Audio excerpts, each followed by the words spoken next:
네, 스튜디오에 조현삼 변호사 나와 있습니다. 안녕하십니까?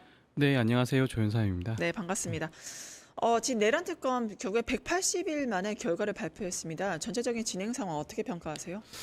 여러 가지 측면 살펴보게 되면 우선은 장단점이 있겠죠. 잘 긍정적인 측면과 부정적인 측면이 다 공존하는 그런 특검이 아니었나라는 생각이 들고요. 네. 우선적으로 많은 국민들이 걱정을 했었잖아요. 네. 윤석열 전 대통령이 구속이 취소가 되면서 석방 상태에서 재판이 진행되는 것이 아니냐라는 굉장히 큰 우려가 있었는데 그 부분 적극적으로 수사를 통해 가지고 구속을 이뤄냈다라는 측면이 일단 첫 번째로 평가를 할 만한 부분이 아닌가 하는 생각이 들고요.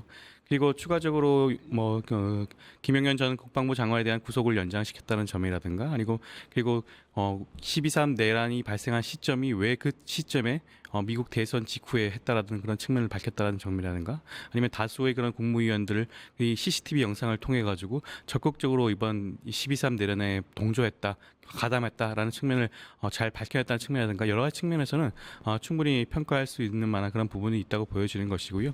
근데 좀 아쉬운 부분도 분명히 있긴 있습니다. 네. 뭐 예를 든다고 한다면 관련해서 지금 내란뿐만 아니라 외환죄에 대해서도 적극적인 수사를 통해 가서 밝혀내야 될 부분이 굉장히 많았다고 할 수 있음에도 불구하고 그 부분 좀 충분히 좀 미흡한 부분이 있죠. 구체적인 내용이 밝혀진 바가 별로 없다고 볼 수가 있습니다. 그리고 노상원 전 사령관과 관련된 각종 노상원 수첩이 있지 않습니까? 네. 노상원 수첩을 통해서 밝혀져야 될 부분도 굉장히 많았다고 보여지는데 그 부분도 좀 굉장히 좀 미약한 부분이 있지 않나 생각이 들고요. 그렇기 때문에 제가 추후에 다시 한번 말씀을 드리겠지만 2차 종합특검이 반드시 필요한 부분이 이 지점이 아닌가 하는 생각이 듭니다. 그런데 실제로 그 박지원 내란 특검보는 외환에 대해서 추가로 지금 이제 기소를 한 상황이기 때문에 우선 내란으로서는 1월 18일이 구속 만기이고 외환에 대해서는 일반 이적죄로서 또 윤석열을 공소 제기를 했기 때문에 그거에 대해서 또 구속 신문도 이제 12월 23일로 예정돼 있고 추가적으로 구속 기한이 연장될 수 있지 않겠냐 이런 의견을 좀 표명을 했거든요. 그건 어떻게 보세요? 다행스러운 부분은 구속 기간을 연장할 수 있는 방법이 아직까지 남아 있다는 겁니다. 네. 지금 자칫 잘못하면 1월 중으로 윤석열 전 대통령이 풀려나는 것이 아니냐는 그런 우려도 있었죠. 사실 이것은 먼저 우선 전제를 해야 될 것이 이렇게까지 1심 재판을 길게 끌 이유가 전혀 없었습니다. 지기현 재판부가 자체가 내란 사건이라는 엄중한 사건을 맡고 있음에도 불구하고 굉장히 재판을 지연하고 윤 전 대통령의 측 변호인단의 주장에 대해서 굉장히 적극적으로 받아들이는 수용하는 그러한 모습을 보였기 때문에 이와 같은 우려가 있었다고 할 수가 있겠죠. 일반 이적죄라든가 각종 다른 범죄 혐의를 통해 가지고 구속 연장을 할 수는 있을 것입니다. 그렇지만 그 앞서서 이 재판 자체가 굉장히 지연되고 있다는 점 그리고 그것을 특검 입장에서 적극적으로 재판부에 그런 부분들을 강조를 해서 재판을 조금 더 신속하게 끌 수도 있었다는 점에서는 좀 더 아쉬운 부분도 있는 게 아닌가 생각이 듭니다. 네. 지금 특검이 비상계엄 준비 시점을 2023년 10월 이전으로 판단을 하고 있잖아요. 이게 비상계엄이 돌발적인 결정이 아니라 사전에 기획이 됐다 이렇게 의미로 해석할 수 있겠죠. 충분히 그렇다고 볼 수가 있는 것이 그때 그 무렵에 노상원 전 사령관을 통해 가지고 사실상 그 노상원과 연계되어 있는 사람들이 대거 등장하지 않겠습니까? 사령관으로 다 임명이 되기 시작했죠. 그렇기 때문에 그때부터 특검팀 입장에서는 이번 12.3 내란이 준비되고 있는 과정이 아니었나라는 충분한 그런 지적을 할 수 있는 부분이고요. 그 부분에 대해서는 이제 재판부로부터 판단을 받아야 될 부분이라고 할 수가 있겠습니다. 단순히 내란이라는 것이 즉흥적으로 돌발적으로 발생한 것이 아니라 1년의 기간 동안 충분히 고민하고 준비한 과정에서 발생했다는 점을 이번 내란 특검팀이 밝혀냈다는 점에서는 충분히 평가할 수 있지 않을까 싶습니다. 네. 네, 내란 특검팀에서는 뭐 사초를 쓰는 심정으로 임하겠다. 맨 처음에 그렇게 말하고 했는데 지금 뭐 너 때문에 다 망쳤다. 김건희의 발언을 인용하면서 김건희의 계엄에 대한 직접적인 개입은 없었다. 이런 식으로 좀 얘기를 하는 것 같습니다. 어떻게 보셨어요? 그 부분에 대해서 조금 아쉬운 부분도 좀 있을 것 같긴 한데요. 네. 많은 분들이 좀 그런 부분들을 좀 의심하지 않았습니까? 김건희 씨를 통해 가지고 윤석열 전 대통령이 이번 불법 비상계엄 내란을 일으킨 것이 아닌가라는 그런 의심을 많이 제기를 했었죠. 그럼에도 불구하고 내란 특검팀에서 명확하게 사실상 정리를 해버린 셈이 되었습니다. 김건희 씨와 관련돼서는 비상계엄 내란과 관련해서는 연계성이 없다. 네, 관여가 없다. 관여가 없다라는 지적을 했기 때문에 그 부분 좀 더 살펴봐야 될 부분이 있지 않을까 싶은데 내란 특검팀 입장에서는 김건희 씨의 뭐 보좌진이라든가 아니면 각종 그런 그 당시 해당 당일날 진료받았던 의사들이라든가 각종 참고인 조사를 통해 가지고 비상계엄 내란 사태 때 김건희 씨가 오히려 윤석열 전 대통령에게 화를 냈다 그런 진술까지 있다 보니 아마 그렇게 판단한 것이 아닌가 하는 생각이 드는데요. 그렇다고 하더라도 윤석열 전 대통령이 이번 내란을 일으킨 것의 하나의 원인 중에 하나로 저는 뭐 김건희 씨와 관련된 각종 의혹 게이트가 사법 큰 리스크. 역할을 그렇죠. 네. 큰 역할을 차지하지는 않을까 싶습니다.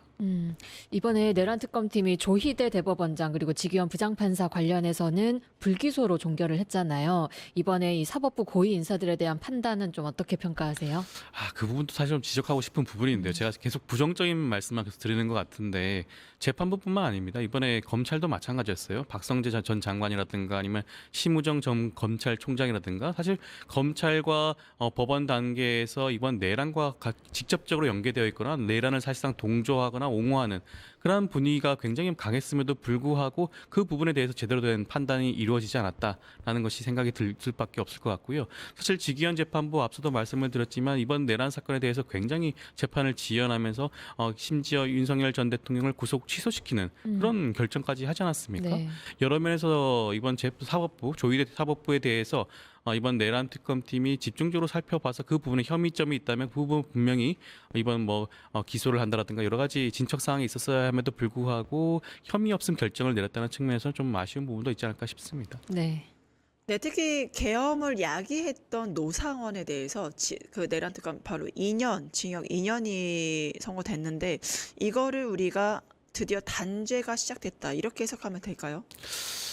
그래도 내란 사건과 관련해서 일단 첫 번째 1심 선고가 나왔고 네. 그것이 노상원 전 사령관에 대해서 실형 선고가 나온 부분이기 때문에 그 부분에서만큼은 이제 드디어 법원에서 내란에 대한 판단이 나오기 시작했다라는 그렇죠. 측면을 한번 살펴볼 수가 있을 것 같고요. 근데 노상원 수첩과 관련된 각종 불거진 의혹이 있음에도 불구하고 첫 번째 선고로 2년이 선고됐다는 측면에서는 아마 많은 국민들이 너무 이게 경미한 처벌을 받는 거 아니야라는 생각을 하실 것 같아요. 그렇지만 저는 이번 노상원 전 사령관에 대한 재판은 이건이 끝이 아닐 겁니다. 네네. 추가적인 수사를 통해 가지고 추후 기소가 되고 형사 재판이 진행될 부분이기 때문에 그 결과는 끝까지 지켜봐야 되지 않을까 싶습니다. 결국엔 노상원의 이제 선고를 보면 내란 특검 첫 번째 선고에서 계엄의 위법성을 인정했다. 이거를 좀 의미로 봐도 되겠습니까? 그렇죠. 일단은 재판부가 물론 모든 재판부가 다른 재판부의 판결 결과에 기속되지는 않습니다. 네. 유사한 사건에서도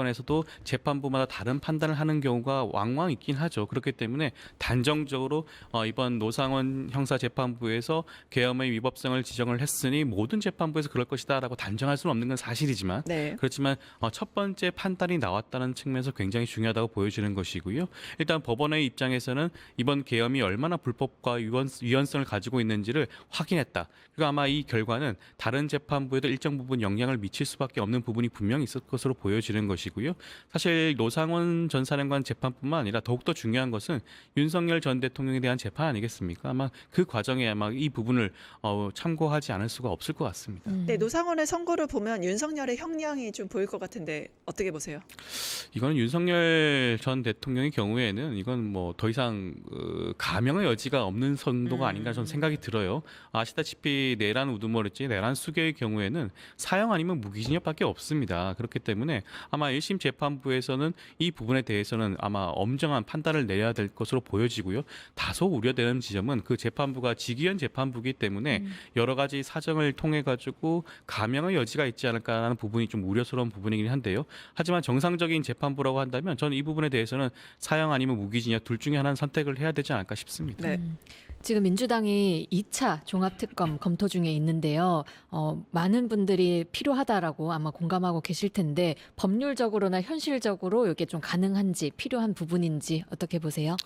2차 종합특검의 경우에는 1차 특검을 통해 가지고 3개의 특검이 운영이 되지 않았겠습니까? 네. 미흡한 부분 앞서도 말씀을 드렸지만 분명히 존재하고요. 그런 부분들에 대해서 연속성을 가지고 이러한 특검을 진행하는 것이 어떻게 보면 더욱더 관련된 의혹을 신속하고 조기에 마무리 지을 수 있는 그런 중요한 방법일 수 있습니다. 저는 법률적으로는 국회 내에서 이러한 부분들 논의를 거쳐가지고 특검법을 통과시킨다고 한다면 전혀 문제될 부분은 없다.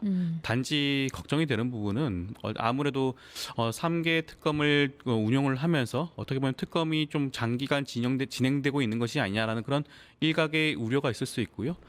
모든 것을 특검을 통해서만 해결해야 되는 것이냐라는 그런 뭐 우려와 아닌 걱정가 또 있을 수는 있을 것 같습니다. 그런 측면에서는 아마 국회 내에서 민주당 내에서 아마 이런 부분들에 대해서 아마 판단을 하는 그런 정무적인 판단이 필요한 부분은 있지 않을까 싶습니다. 네, 그렇지 않아도 지금 김용민 의원이 차라리 특검보다는 국수본에 맡기는 게 나을 수도 있다 이런 발언을 하기도 했는데요. 이 발언은 그럼 어떻게 봐야 될까요? 아마 김용민 의원 법사위 간사이시잖아요. 아마 그 제가 앞서 말씀드린 그런 우려의 연장선에서 그런 말씀을 하신 것으로 보여지는데 사실 특검을 통해서 이런 부분들이 밝혀지는 것도 적절하죠. 그렇지만 특검이 가지고 있는 일정 부분 한계도 있을 수가 있습니다. 어찌됐건 검사를 중심으로 해서 특검팀이 운영이 되는 것이고요. 앞서 특검팀 내부 파견 나온 검사들이 일종의 항명 아닌 항명 네. 반발을 한 경우가 있지 않았습니까? 검찰 개혁과 관련해서 말이죠. 그런다고 한다면 과연 2차 종합특검 내부에서 그런 문제가 또 불거지지 않을 가능성이 있을 것인가라는 그런 우려가 있을 수가 있고요. 현재 국수본이 충분히 그런 수사를 이어받아서 진행할 만한 그런 역량도 있기 때문에 그러한 측면에서 그러한 우려를 불식시키기 위해서라도 특검보다는 국수본도 충분히 가능한 것이 아니냐라는 그런 말씀을 하신 것으로 보여지고요. 저는 그것도 충분히 납득할 수 있는 이유가 아닌가 싶습니다. 네.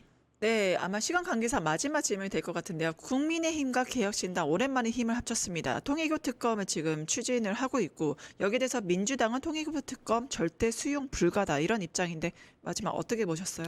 일단 특검은 그런 그 국기문란 사건이라든가 아니면 국정농단이라든가 이런 사건들에 대해서 진행을 하곤 해왔죠. 지금 사실상 이번 통일교 의혹이라는 것이 윤영호 전 세계본부장의 입에서 시작이 된 겁니다. 그 말의 신빙성도 지금 발언의 그 말이 바뀌고 있죠. 몇 차례 바뀌고 있어가지고 뭐 최근에는 만나본 적이 없는 사람한테 어떻게 전달하냐라는 진술까지 나온 상황입니다. 그렇다고 한다면 저 어떠한 그런 구체적 물적 증거 없는 상황에서 윤영호 전 본부장의 말만 믿고 그런 의혹 제기만 믿고 특검을 진행하는 것이 타당한 것인가라는 생각을 해볼 수 있을 것 같아요. 국민의힘 입장에서는 과거 어땠습니까?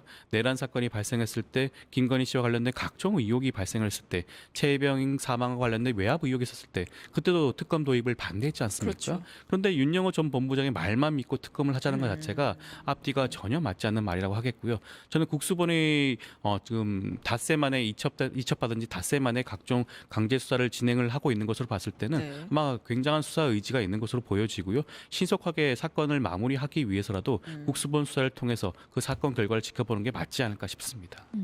네, 결국에는 국민의힘과 개혁신당 통일교 특검을 공식으로 제안을 했지만 이거는 민주당에서 정치적 공세라고 맞서고 있습니다. 앞으로 특검 진행 상황 계속 보도록 하고요.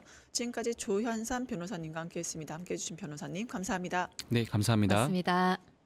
유튜브 구독하고 실시간 채팅과 댓글을 남기시면 매일매일 7천 TTCO를 드립니다. 참여 방법은 통통물 어플을 다운로드하고 회원가입과 로그인을 해주세요. 마이페이지에서 나의 회원 고유 번호를 복사해주세요. 유튜브 구독 후 실시간 채팅이나 댓글창에 고유 번호를 한 번만 입력하면 준비 끝! 지금 유튜브 채팅과 댓글 쓰기 참여하고 실천 TTCO 받아가세요.